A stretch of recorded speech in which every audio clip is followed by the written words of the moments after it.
बिस्मिल्लाहिर्रहमानिर्रहीम। दरबारी TV YouTube channel के देखने वालों को मुहब्बतों बड़ा सलाम अर्ज़ है। 2 दिन पहले मैंने चांद सी बेटी को जन्म दिया था, इसलिए आज हमारे घर में एक जश्न का समा था। अल्लाह ने हमारे घर में बेटी की सूरत में रहमत पैदा कर दी थी। मेरा शौहर और मेरी सास बेहद खुश थे, क्योंकि ये उनके घर की पहली खुशी थी।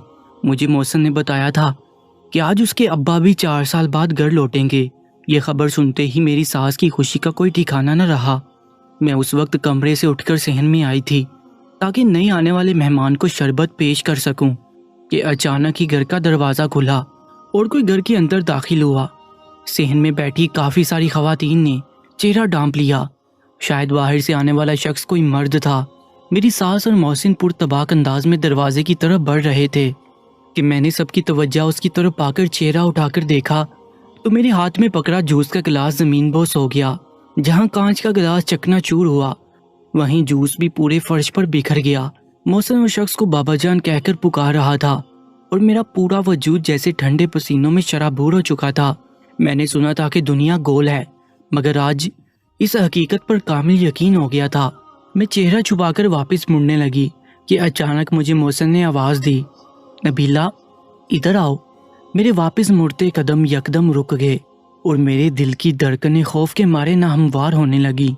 मगर अब मैं मजीद कदम आगे नहीं बढ़ा सकती थी, लिहाजा हिम्मत करके वापस मुड़ी। तब मोहसिन मेरी जानी बढ़ा, मेरा हाथ पकड़कर मुझे अपने बाप के सामने ला खड़ा किया। साथ ही बोला, अब्बा जी, ये है आपकी बहू नबीला। मेरे ससुर ने मुझ पर पहले तो एक सरसरी नज़र डाली, फिर यकदम गहरी नज़रों से मुझे देखते हुए बोले, माशाल्लाह, बड़ी प्यारी बच्ची है। उनकी ये बात करना थी कि मैं किचन का बहाना बनाकर वहाँ से वापस निकल आई।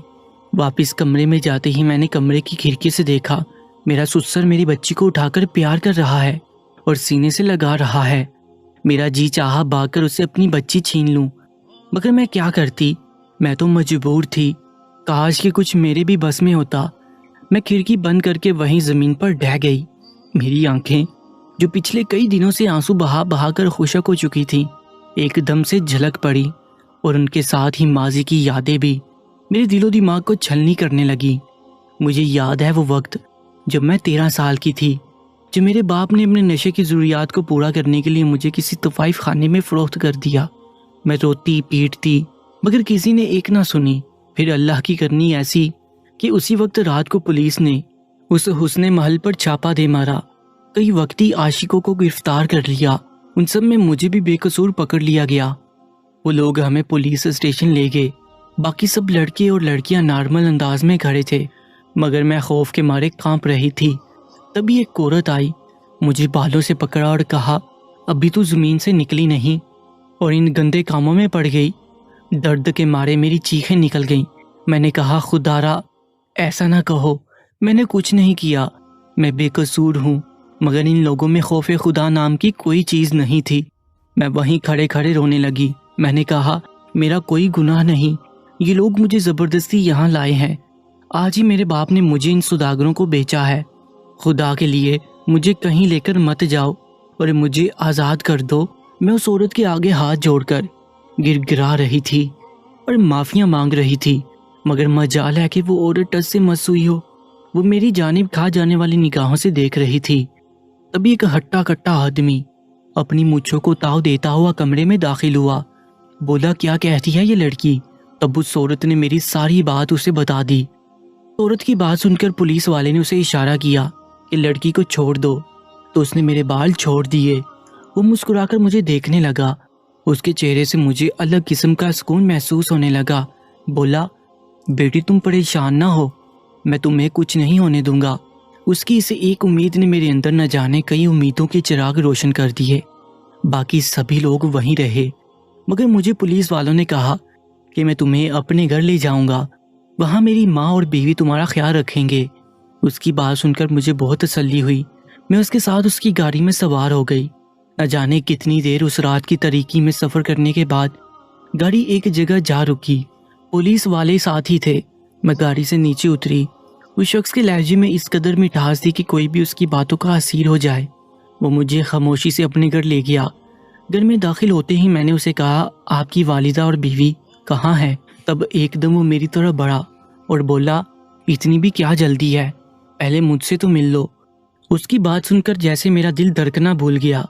उस शख्स के लहजे में एकदम अजनबियत आ गई कि उन अल्फाज को बयान करना ही मुश्किल है। उसके चेहरे पर अजीब शैतानी हंसी थी जिसे देखकर मुझे उस वक्त एहसास हुआ कि मैंने उस शख्स से मदद का तकाजा करके बहुत बड़ी गलती की है, मगर मैं मजबूर थी। मेरे पास और कोई रास्ता नहीं था। मैं उसके इरादे भांप चुकी थी। वो धीमे धीमे कदमों से चलता हुआ मेरी तरफ बढ़ रहा था और मैं उल्टे कदमों वापस मुड़ रही थी। उसके चेहरे पर अजीब सी वहशत थी।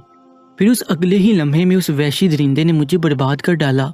मैं रोती चीखती रही, मगर इस वीरान बेआबा में मेरी मदद को कौन आता। वो रात मुझ पर बहुत भारी थी। मेरा जी चाहा कि मैं अपने आप को ख़त्म कर दूं, मगर मैं ऐसा कुछ नहीं कर सकती थी, क्योंकि मैं इस तरह खुद को ख़त्म करके अपने ऊपर होने वाले जुल्म का बदला नहीं ले सकती थी। फिर सारी रात रोने के बाद न जाने रात को मेरी आंख लग गई।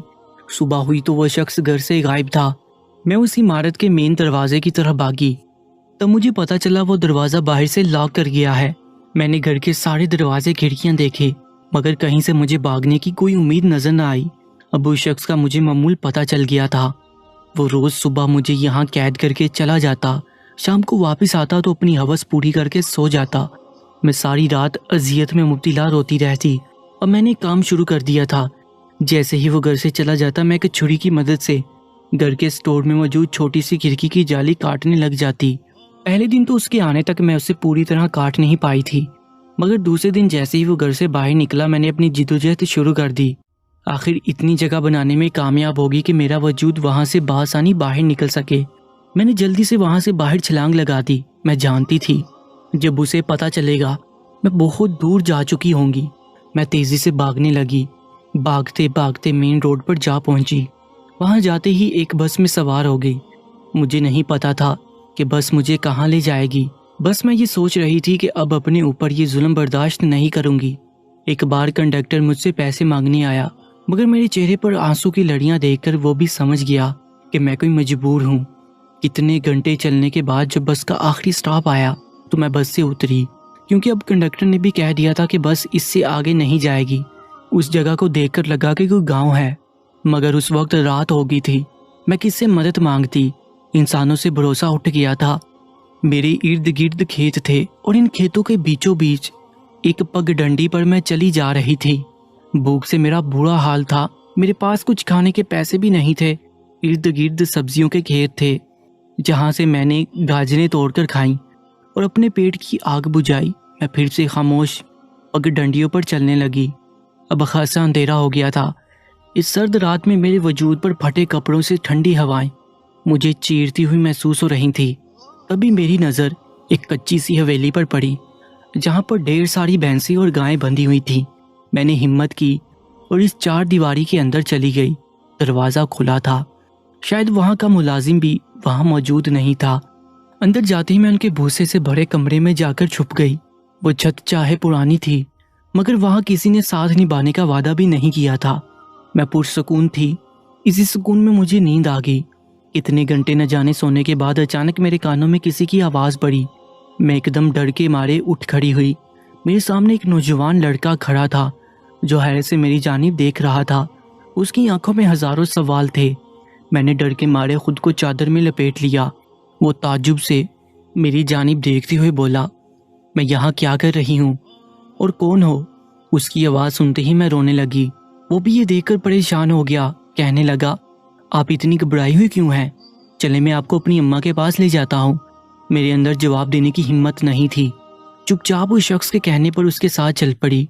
मैं एक मर्तबा फिर से किसी अनजान शख्स पर एतबार कर बैठी थी।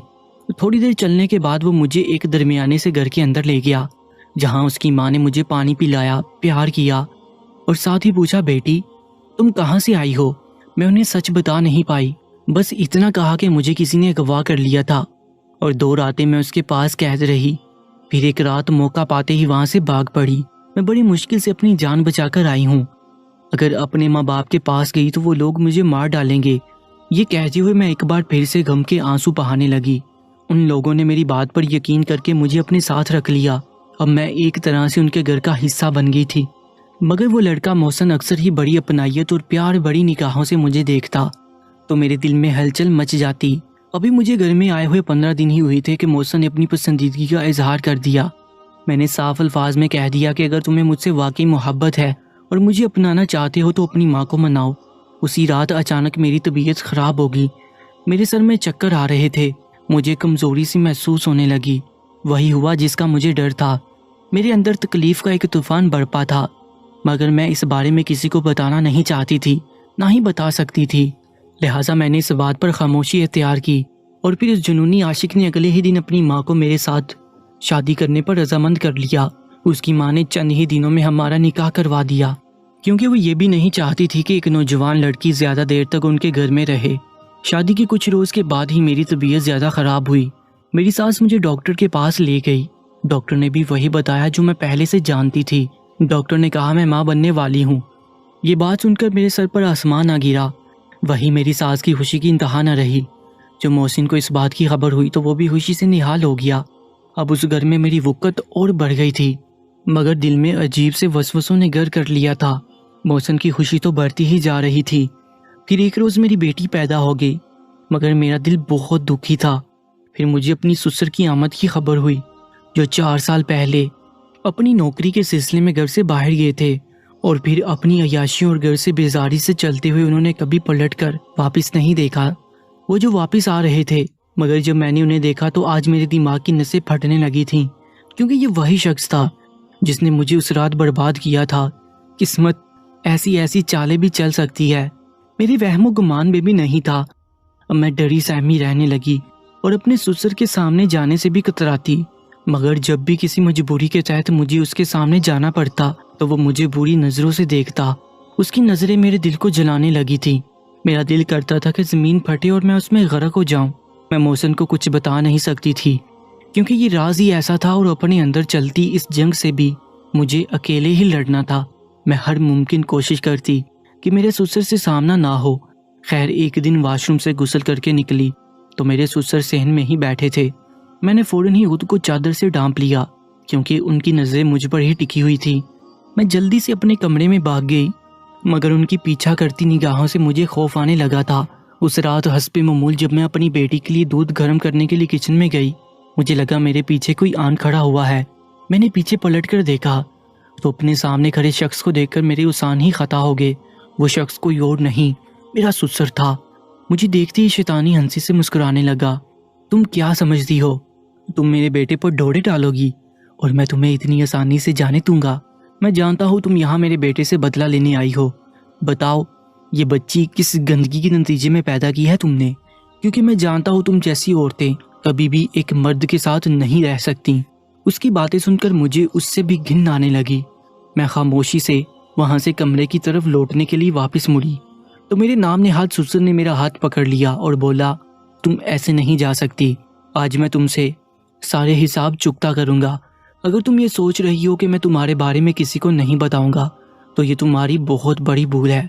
तुम मेरे साथ गुनाह कर चुकी हो, इसलिए मेरे बेटे से तुम्हारा निकाह जायज़ नहीं है। मैं तुम्हें आखिरी मौका दे रहा हूँ, तुम यहाँ से चली जाओ और अपनी इस जहेज़ में लाई हुई गंदगी को भी अपने साथ ले जाओ। मैं इस तरह तुम जैसी बाजारी औरत को अपने घर की इज्जत नहीं बना सकता। ये बात सुनते ही मैंने उसके मुंह पर जन्नाटेदार थप्पड़ दे मारा। मेरी आंखें गुस्से और नफरत के मिले जुले जज्बात से नम थीं। शर्म आनी चाहिए आपको ऐसी बातें करते हुए। मुझे तो यकीन नहीं आता मोहसिन तुम जैसे बाप की औलाद है। तुम जैसा बाप खुदा दुश्मनों को भी ना दे। और जिस बच्ची को तुम गंदगी कह रहे हो वो तुम्हारी ही औलाद है, किसी और की नहीं। मेरी ये बात करने की देर थी कि वो फटी फटी आंखों से मुझे देखने लगा। उसके चेहरे से हवाइयाँ उड़ने लगी थीं। तुम झूठ कह रही हो, ये सब जानबूझकर कर रही हो ना, ताकि मैं तुम्हें यहाँ रहने दूं। मैंने उसकी आंखों में देखा और बोली, यही सच है, तुम भूल गए। तुमने तो कई बार मुझे बर्बाद किया था, अब तुम इसे गंदगी कह रहे हो। मैं चिंगार रही थी। मेरे कमज़ोर वजूद में इतनी हिम्मत नहीं थी, मगर आज न जाने कैसे मैं इतनी बहादुर हो गई थी कि मैं उस जैसे खबीस शख्स के सामने उसकी हर गलीज बात का जवाब दे रही थी। मेरी इन बातों पर वो शशुपन में मुब्तला एकदम ज़मीन पर बैठ गया। वो रोने लगा, नहीं, ये नहीं हो सकता। उसकी आंखें मुतवातर बह रही थीं, मगर मुझे इन सब चीज़ों से कोई फ़र्क नहीं पड़ता था। जो शख्स इतने जुल्म सह चुका हो, उसके लिए ये आंसू कोई मानी नहीं रखते। मेरा ससुर कुछ लम्हे अपने किए पर मातम करने के बाद अचानक उठा। नहीं नहीं, ये नहीं हो सकता। उसका शायद दिमागी तवाज़ुन ख़राब हो गया था। मैं जानती थी वो अब कभी लौट कर नहीं आने वाला। उस रात में बरसों बाद सुकून की नींद सोई थी, मगर सुबह होते ही घर में एक उधम मच गया था। मोहसिन के अब्बा कहाँ चले गए थे? मैं खामोशी से हर एक का तमाशा देख रही थी। फिर आखिरकार सबने एक नुक्ते पर रजामंदी अख्तियार कर ली कि वो एक मर्तबा फिर से हम सबको छोड़कर वापिस चले गए हैं। मेरी सास ने भी चंद दिन अपने छोड़ के चले जाने का शोक मनाया और फिर जिंदगी की जानिब लौट आई। मैंने भी कभी किसी को इस रात के बारे में नहीं बताया, ना ही मैंने अपनी गुड़िया की हकीकत के बारे में किसी को कुछ कहा। अब दुआ करती हूँ कि मेरा ससुर कभी लौट कर ना आए। मोहसिन मुझे बहुत प्यार करते हैं। अल्लाह ने मुझे 2 बेटियों से भी नवाजा है, मगर इस बच्ची को देखकर मैं मोहसिन के बाप के जुल्म सितम को कभी भुला नहीं पाई। हर वक्त गुनाह का एक एहसास मेरे दिल में रहता है। न जाने मुझे अल्लाह माफ़ भी करेगा या नहीं। शायद ये बच्ची सारी ज़िंदगी मुझे इस गम से निकलने नहीं देगी। और मैं आपसे पूछती हूँ, मुझे क्या करना चाहिए? क्या मैं मोहसिन को उसके बाप की सच्चाई बता दूँ, और ये भी कि ये बेटी उसकी नहीं है, या फिर इसे यूं ही रहने दूँ जैसा कि सब पहले से चल रहा है? प्यारे दोस्तों, अपनी कीमती राय का इजहार ज़रूर कीजिएगा और ऐसी ही सबक आमूज़ वीडियोज़ के लिए दरबारी टीवी यूट्यूब चैनल को सब्सक्राइब कर लीजिएगा। इंशाल्लाह मिलते हैं एक और सबक आमूज़ कहानी के साथ। मुझे दीजिए इजाज़त। अल्लाह निगहबान।